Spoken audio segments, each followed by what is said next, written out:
Okay, so at this point in time, you guys have been introduced to all of the trig functions.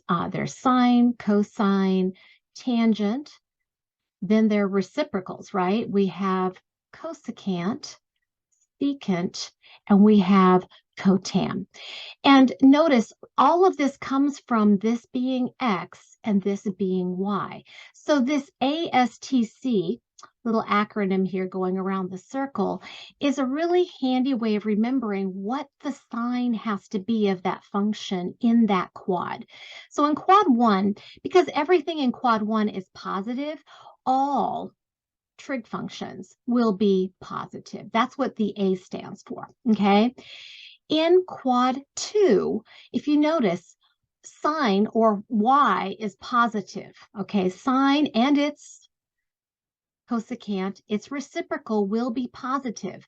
But notice cosine being x will be negative, and tan being the ratio of sine to cosine will also be negative since we have a plus minus going on there. Okay, and then as we're going around the circle as we go from sine to tan, okay, only tan and cotan, its reciprocal, will be positive in this quadrant because again, this is the negative quadrant. So sine and cosine will both be negative as well as their reciprocals.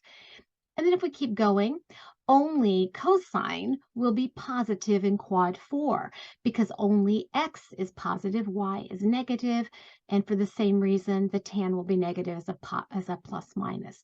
So this is what a lot of people, they'll see this little all students take calculus. I've also seen it in the UK as all stations to central. There's little acronyms, but it's a really nice, easy way.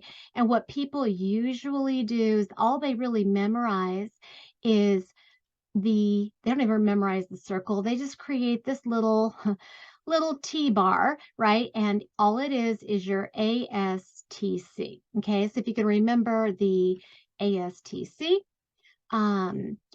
there's all students take calculus, and that's for the signs.